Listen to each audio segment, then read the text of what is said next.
Hi everyone, I'm back with another video. This time I wanted to show you a video about how I use my Erin Condren Monthly Planner to track my budget throughout the year.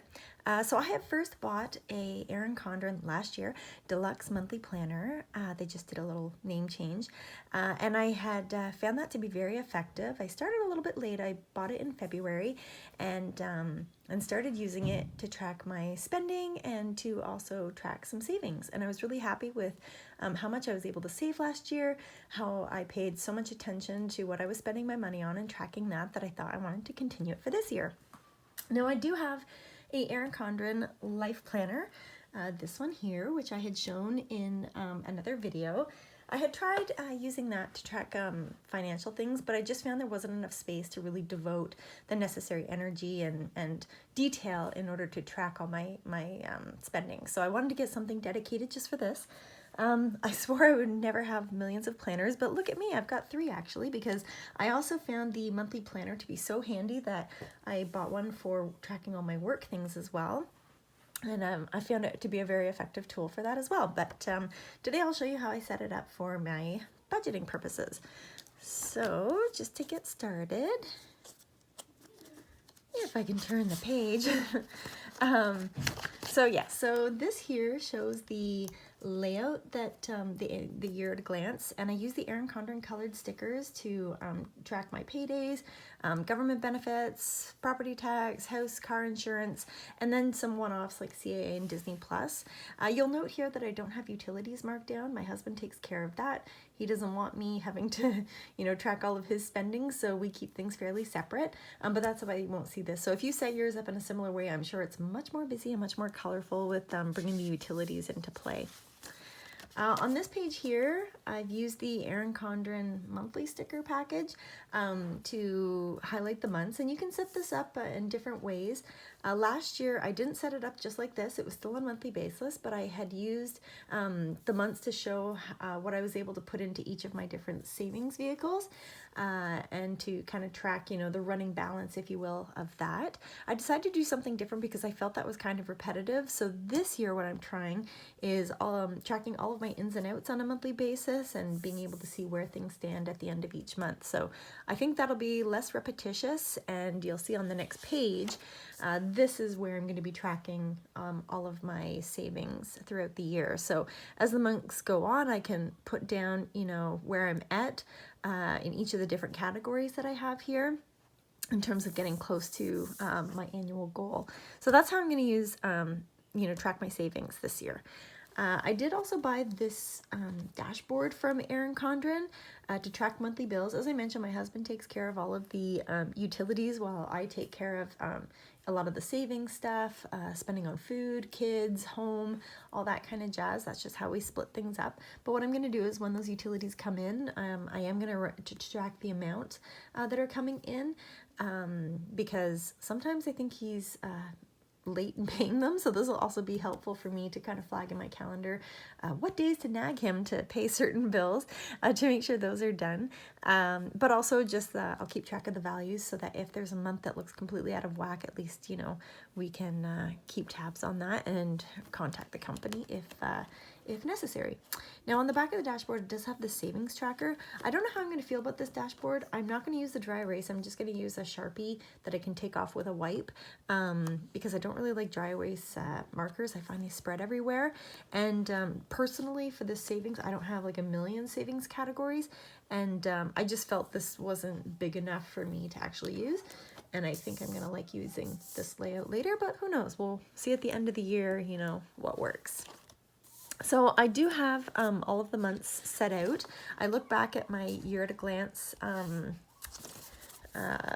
sticker collection here and use the same stickers at the back of the planner to denote all of the ins and outs that had to take place on each of the days this month. So I've got that half filled in. And then here, last year, I had paper clipped this section together because I wanted the month tab to fall onto the actual month. In the last year's edition, if you held the tab, it turned to the dashboard page, which I only wanted to see my month at a glance. So I didn't use that, and I thought, oh, this will be a great opportunity to use that this year. So what I'm going to do is, you know, for January, and I'll do this for every month, just some notes about the month. For instance, for me, I have a reduced paycheck because our CPP benefits, the amounts are going to be high again until, you know, around October of this year. So I just want to keep in mind that my paycheck's going to look a lot different than it did in December. And then also we pay our property taxes directly to the city, and that's from January to October. So I want to remind myself that I will have a payment again because I didn't have any from November and December. I also have a few financial to-dos. I wanted to make deposits in the kids' accounts. They had received some money at Christmas time, so I wanted to do that in order to keep their accounts active. And in about 5 or 6 months' time, I'll have another note like this, you know, in May or June, just to keep that in mind that I wanted to do the same thing in order to keep their accounts active. I also have some 2020 health claims to submit to my husband's insurance, and I also wanted to keep all of this month's bills that come in, just for tracking, you know, the account numbers and whatnot. So that's just a little reminder for me to do. In this box here, I'm going to have a quote of the month, and this month my quote that I found is, "A budget is telling your money where to go instead of wondering where it went." And I thought that was really applicable to this, because I found it, you know, having a goal in place, you're much more apt to, you know, put aside money in savings, or, you know, tracking, you know, where you want to, you know, limit spending in different categories. So I found that just something good to keep in mind, and it kind of sets, you know, for the upcoming year, how I'm going to be tracking my spending. In this box here, I'm going to be tracking some good buys that I'll make this month. I'm a Costco shopper, and I'm used to buying snowsuits in July, for instance, for the upcoming season. So I wanted to just keep in mind different things that I got a really good deal on, or, you know, that I found at Costco, let's say, just so that if I'm looking back next year, you know, I might, you know, be on the look for something that comes in a particular month again. On this page here, this looks a lot like what I had listed in my monthly summary. So a lot of this information will be carried forward into that annual overview. So I'll be tracking my ins and outs, you know, for savings and spending, based on what I'm setting aside in my budget, what I actually ended up spending, and noting what the difference was. My goal is to have, you know, as close to zero-based budgeting as possible. It's not going to be perfect, but I really would like to make sure I just don't have money sitting around unaccounted for. So I want to either make sure it's directed into savings, and hopefully that I'm not overspending. So this page will provide a good overview. In terms of how to get to that page, however, I'll show you what I use the subsequent note pages for. So on the first set of lined note pages, I set up my budget cash flow. So the details around those ins, in terms of, you know, my pay, government benefits, as well as some dividend checks that I receive. Also in terms of my outs, you know, I'm going to put forward, you know, what I'm hoping to set aside this month to contribute to my annual goal. And then in terms of outs and spending, I've got them listed by the categories that I'm responsible for in our household. So I have food, car, house, and etc., things like kids and gifts.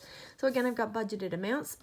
Don't be shocked at the amount that we spend on food. We have allergies and a weird diet, so things cost a lot more for us, and we are in Canada where things are a lot more expensive. So I'll be tracking the actual against those, what the difference is, and make any adjustments next month if need be.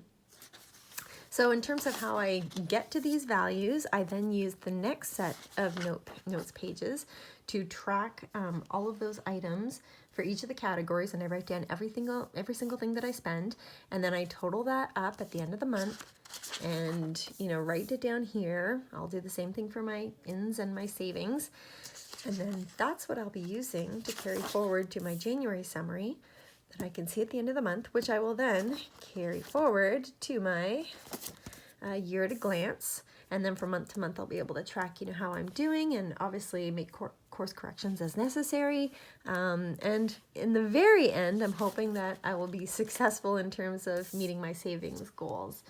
So I've set up the other months, you know, to be approximately the same, and in terms of all the different, you know, colors and what I've got to do, and yeah, so I think that should get me off to a good start for 2021, and hopefully continue the success I had with budgeting last year in terms of meeting my savings goals and trying to keep my spending down. So I'm looking forward to 2021 in more ways than one, but in this case in terms of budgeting. Hope you enjoyed this video and that you have a wonderful year. Take care.